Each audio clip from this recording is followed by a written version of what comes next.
Bueno, estábamos hablando de que se me cortó el video, así que va a ir en dos videos. Estamos hablando de, digamos, el tema del hábitus y nos quedamos en que habían dos formas, o sea, digamos, eh, dos determinantes principales de lo que vendría a ser la producción del hábitus. El capital económico y el capital cultural.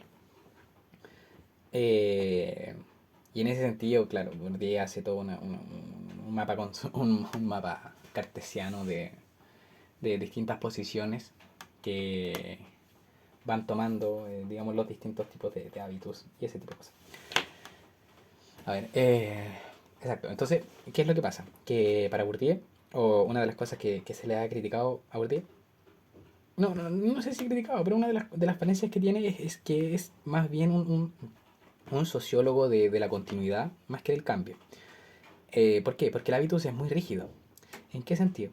En que las personas, por ejemplo, de una clase baja, que tienen un hábitus, ¿cierto? Que tienen asociado ciertos hábitus, ese mismo hábitus impide que esas personas salgan de esa clase. Impiden que asciendan. ¿Ok?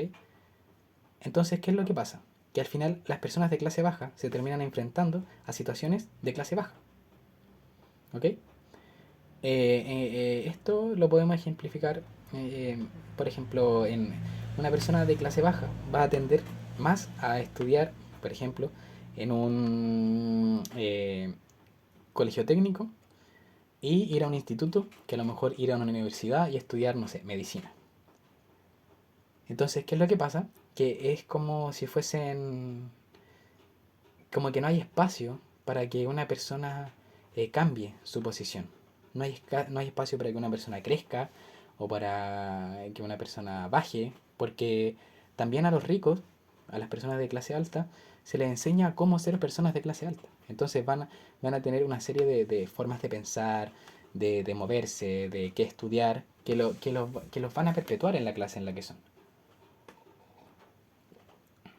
¿Ya? Entonces, este capítulo de fases, discordancias y fallos, lo que hace es precisamente en el Bourdieu es tratar de todas estas situaciones en las cuales una persona está en una situación distinta a la de sus hábitos. ¿Ok? Y esto eh, no sé, lo pongo por ejemplo, no sé, una persona que es de clase baja y de repente se encuentra con personas de clase alta, va a ver que a lo mejor su manera de hablar, sus gustos musicales o sus temas de conversación, sus temas de moverse, la velocidad, o sea, digamos, un montón de cosas, no van a ser la tónica. Cuando alguien dice, oye, es que este no es mi ambiente, bueno, eso es de alguna manera discordancia entre el hábitus, la situación, digamos, la situación inicial, la que generó el hábitus, y la situación en la que yo estoy actualmente situado. Eh, y eso, eso. Entonces, ¿cuál es el tema que dice Bourdieu?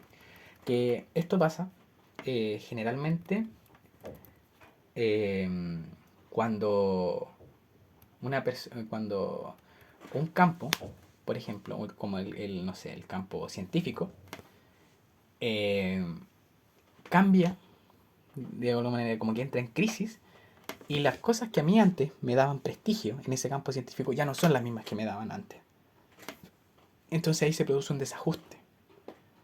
¿Por qué? Porque mis disposiciones, mi hábitus, ya no está en concordancia con la situación actual, con el campo actual. Entonces puede ser que el campo entre en crisis y yo tenga que ajustarme de nuevo y decir, no sé, por ejemplo, antes me daba prestigio publicar, no sé, en publicar libros o salir en la tele. Y ahora lo único que me da prestigio es como publicar eh, en una revista gringa, en Nature, mi inglés es pésimo, pero bueno, como ese tipo de cosas. Entonces los científicos se ven enfrentados a esa crisis y tienen que responder, tienen que cambiar sus hábitos. Esa es una forma, esa es de alguna manera una cuestión que se puede dar, una crisis en el hábitus que genera desajustes.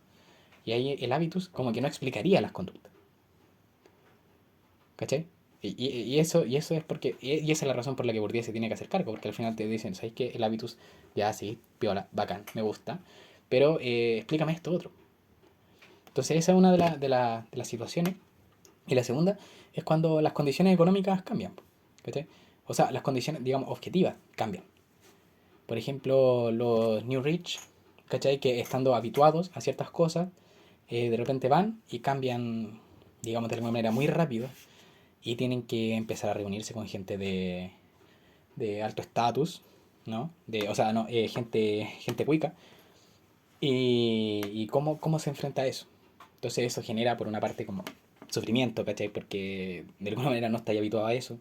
Y a lo mejor tenéis que de repente empezar a contar con gente que no escucha la música que escucháis tú, ¿cachai? Que no le gusta tocar los mismos temas, ¿cachai? Entonces produce como vergüenza, produce cuestiones psicológicas que hay que hay que notar. Y la otra, eh,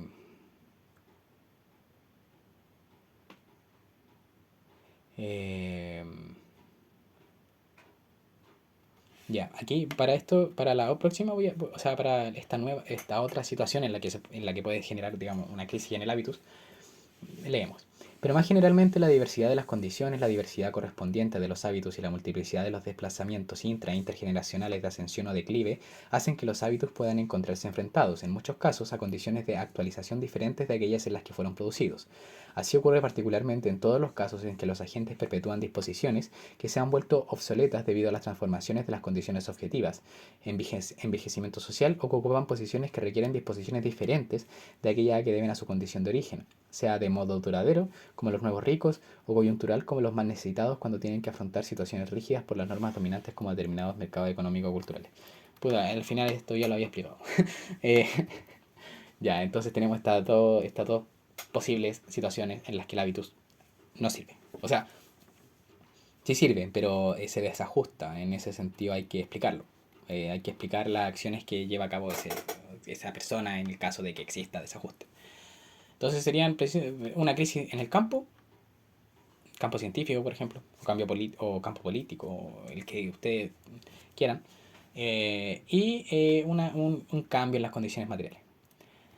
En este sentido, lo que Bourdieu tiene que reconocer acá es que los hábitos cambian sin cesar en función de las experiencias nuevas. Eh, esto es Bourdieu cediendo. Al final dice, bueno, los hábitos sí, pero al principio Bourdieu decía, bueno, es que los hábitos se tienden a como acomodar a sí mismos, ¿cachai? Entonces las personas de clase baja terminan haciendo cosas de clase baja, entonces siempre se encuentran con gente de clase baja, entonces están bien, pues, ¿cachai? Donde está todo hermético. Entonces aquí tiene que incorporar nuevas nociones a la idea de hábitos para que al final eso pueda explicar y sea una buena teoría al final. Entonces dice, los hábitos cambian sin cesar en función de las experiencias nuevas. Las disposiciones están sometidas a una especie de revisión permanente. Y aquí es donde Bourdieu dice, bueno, cedo, pero no tanto. Dice, pero que nunca es radical, porque se lleva a cabo a partir de las premisas instituidas en el estado anterior.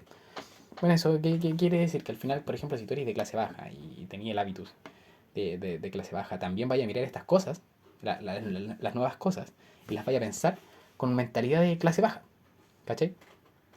Entonces, para explicar esto, a mí me gustaría, o se me vino a la mente, una entrevista que le hacen a un loco que es muy cuico, que no me acuerdo cómo se llama, se la hacen en Mentiras Verdaderas, en el tiempo en que estaba Jean-Philippe Creton, y eh, dice ahí que los nuevos ricos compran muchas cosas. Entonces tienen que comprar su Mercedes, tienen que comprarse su casa en la dehesa, y tienen que ser muy ostentosos. Tienen que ostentar muchas cosas. ¿Por qué? Porque se les nota. Entonces, como que es una sobrecompensación. Entonces, pero eso no es de clase, eso no te da estatus, ¿cachai? Porque a lo mejor una persona, y era el caso de esta persona, ¿cachai? Que esta persona a la que estaban entrevistando era muy cuico, venía de un linaje así acuático, pero él a veces no tenía plata, ¿cachai? No tenía plata. Entonces, pero él seguía siendo cuico, seguía siendo cuico. Y podía hacer cosas que los nuevos ricos no hacen. O no podían hacer. ¿Cachai? Porque él ya mira las cosas de otra manera. En cambio, el New Rich no puede. No puede cambiar totalmente su mente, ¿cachai? Sigue siendo un hábitus de clase baja, enfrentado a condiciones distintas, ¿cachai? Entonces se genera un nuevo hábitus, pero ese hábitus jamás es de clase alta. Ese hábitus es de New Rich, ¿cachai? Entonces la demostración, la ostentación es algo que tiene que verse, ¿cachai? Pero en cambio la gente cuica, es como más como humilde, ¿cachai? Como que tú le preguntáis, eh, no sé, ¿qué pensáis tú de la vida? Y dice, no, lo más importante son los hijos. Es los hijos, la familia, lo que uno es capaz de dejarle a los hijos. Y probablemente una persona New Age te diga, no, es que el esfuerzo, ¿cachai? ¿Por qué? Porque tiene que legitimarse. En cambio, el rico, no sé, él tiene que legitimar, no tiene por qué chucha legitimarse. Si al final da lo mismo. Y bueno, eso. Si al final le da lo mismo, porque él ya es. ¿Cachai? Entonces el nuevo rico no es. Y bueno, otra de las cosas que revisa acá bueno, una cuestión que se ve harto que estamos viendo, que se ve harto digamos, en Latinoamérica, por ejemplo, en los países en vías de desarrollo, ¿cachai? Que es como la persistencia de un hábitus en cuanto que las condiciones materiales han cambiado o se introducen violentamente o jerárquicamente, como desde el Estado, eh, nuevas instituciones que no responden a ese hábitus. Entonces, por ejemplo, en Chile se produce, o sea, para poner el caso, en Chile se produce, digamos, una modernización del Estado. Entonces el Estado empieza a ser democrático, el Estado empieza, no sé, por la reforma agraria, pero al final la mentalidad, el hábitus de las personas sigue siendo feudal, o sea, no feudal, dijo, hacendal. Entonces siguen siendo como las familias y los de y los no sé, pues, jefes de las nuevas empresas, ¿cachai? Siguen teniendo esa mentalidad hacendal, entonces tratan mal a sus trabajadores, ¿cachai? Cuando la lógica económica ya no es esa, pero esa sigue persistiendo. Entonces, eso también plantea, también se puede ver como de este tema del hábitus, a nivel ya no personal, sino que a nivel social, a nivel macro, y, y tiene, digamos, y la defiende, yo creo que la defiende bien, en todo caso a mí me gusta mucho Bourdieu, entonces a lo mejor no la defiende tan bien, y eso.